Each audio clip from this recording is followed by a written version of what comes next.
Fala galera, tudo bom com vocês? Espero que sim. Eu sou o professor Tiago, hoje vamos ter mais uma aula de história. Não se esqueçam aí de curtir esse vídeo, de se inscrever no nosso canal e de ativar as suas notificações.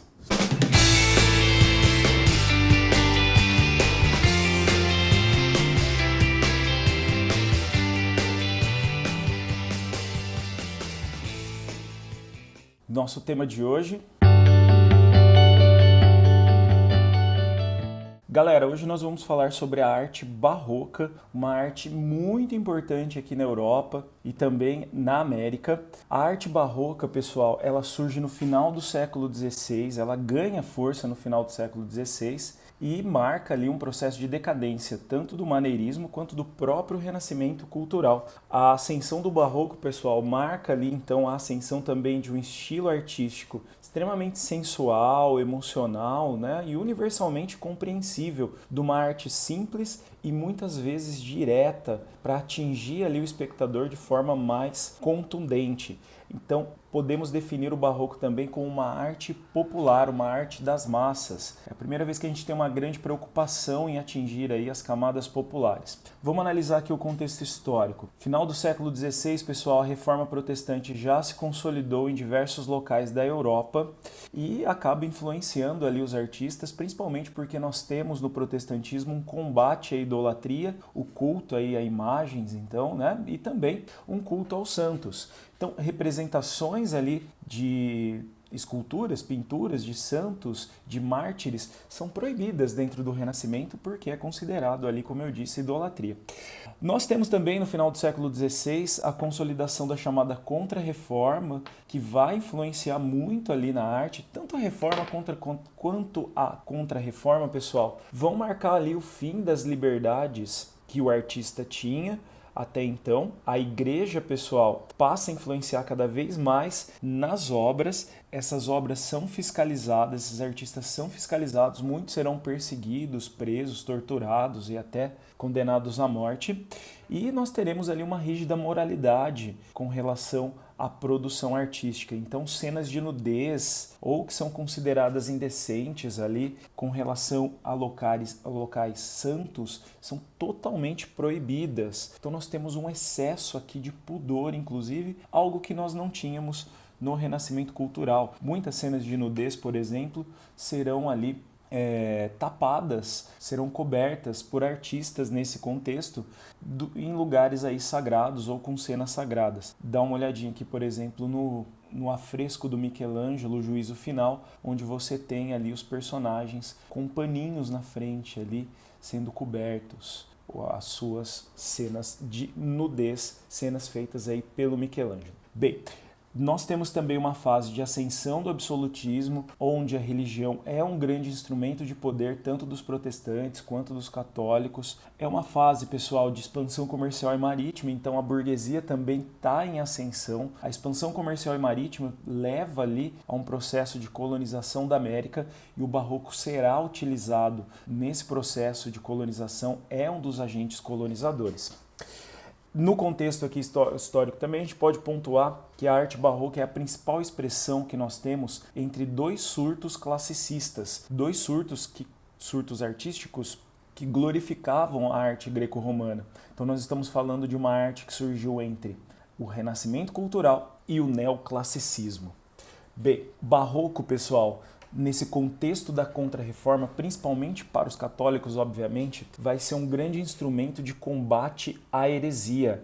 Então, essa arte, pessoal, vai cultuar ali os santos, a Virgem Maria, diante ali de um protestantismo, como eu disse, que combate a idolatria. Vai ser uma enorme propaganda da Igreja Católica com o objetivo ali de reconquistar os fiéis e de combater, então, o avanço protestante. A Igreja Barroca, ela tem ali características espetaculares, ela é extremamente detalhista, muito exuberante e monumental. As próprias cerimônias da Igreja Católica passam a ser consideradas ou passam a ter características de um espetáculo. A ideia de criar um culto aí sublime que cause um grande deslumbramento e devoção, então faz parte desse contexto de evitar o quê? Evitar o avanço do protestantismo. Dá uma olhadinha aqui no interior dessas igrejas, olha como elas são ricamente decoradas, como elas têm ali características que levam ali ao deslumbramento, à emoção do espectador, com o objetivo de garantir ali então a manutenção desses fiéis. Roma, pessoal, praticamente abandona os países protestantes, né, diante da ascensão do calvinismo, do luteranismo e do próprio anglicanismo, e vai focar ali então nos lugares onde o catolicismo ainda é muito forte. Então, teremos no Barroco uma arte de propaganda, como eu disse, grandiosa. Se você quer converter ou manter a população fiel, você deve ali produzir uma arte, então, relativamente de fácil entendimento, onde o objetivo principal era glorificar aí os dogmas da Igreja Católica, glorificar a Deus. Tanto a escultura, quanto a pintura, quanto a própria arquitetura, que eu já comentei com vocês, vão ter então um estilo voltado para o espectador, com o objetivo ali de causar essa devoção, essa comoção das massas. Vamos dar uma analisada aqui em algumas características importantes dessa arte barroca. Então nós teremos ali a quebra da barreira entre a arte e o público, isso na escultura, na pintura e na arquitetura. Bem, a iluminação então vai ser extremamente dramática, então nós temos ali um grande contraste entre o claro e o escuro. Dá uma olhadinha aqui nesse quadro do Rembrandt, né, a lição de anatomia do professor Tulip, você percebe ali uma iluminação dramática sobre um corpo que está sendo analisado ali por esses estudiosos. Olha essa outra tela do Rembrandt que se chama Tempestade no Mar da Galileia. Você percebe ali também o contraste entre o claro e o escuro. Aqui você tem uma transição, né, entre renascimento cultural e barroco.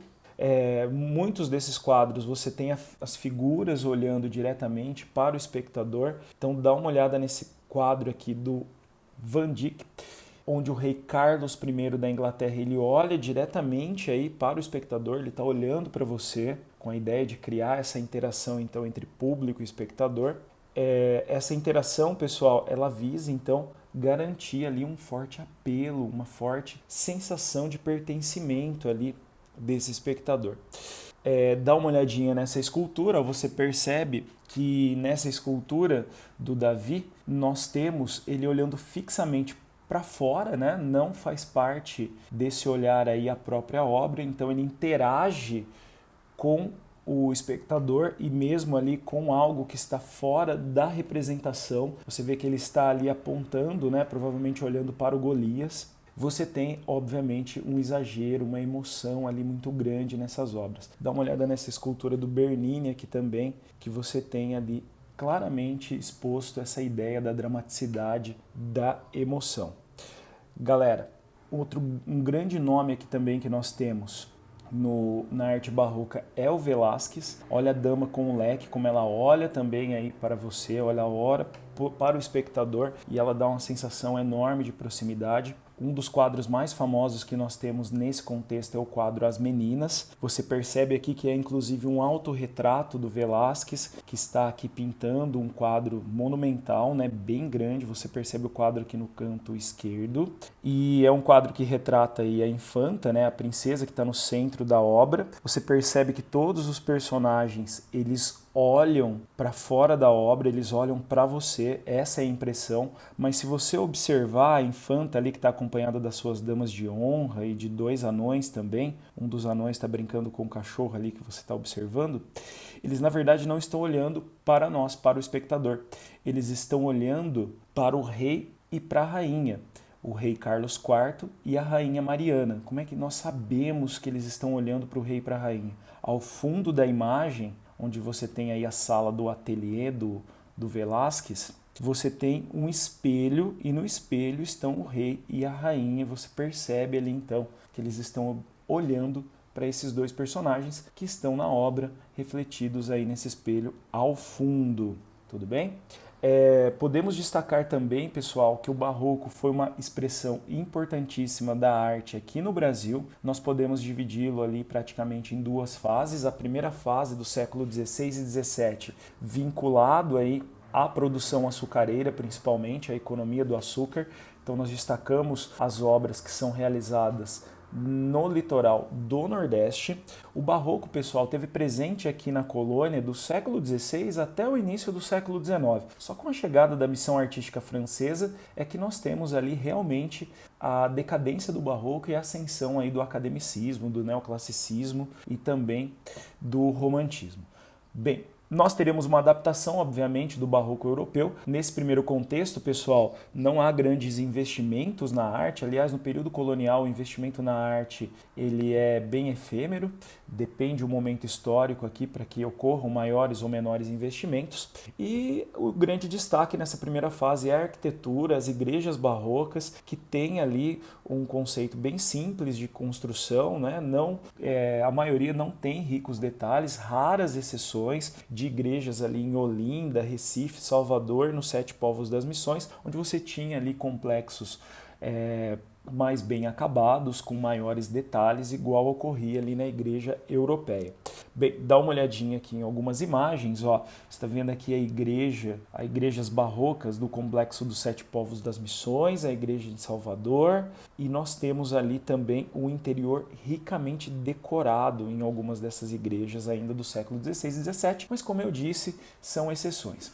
Qual o objetivo da arte barroca aqui no Brasil, gente? Não é uma arte pela arte simplesmente, tá? A arte barroca ela faz parte do processo colonizador. Então nós temos aqui uma associação entre Estado e Igreja nesse processo e a igreja, pessoal, utilizando o barroco como instrumento, promove o seu processo de aculturação sobre nativos e também sobre africanos. Então, há uma importância muito grande na aceitação desse costume europeu por parte desses nativos, por parte desses africanos. É nesse contexto, inclusive, que vários santos negros começam a surgir para servirem de exemplos aí para que os negros seguissem as regras, seguissem ali as determinações do europeu, do colonizador.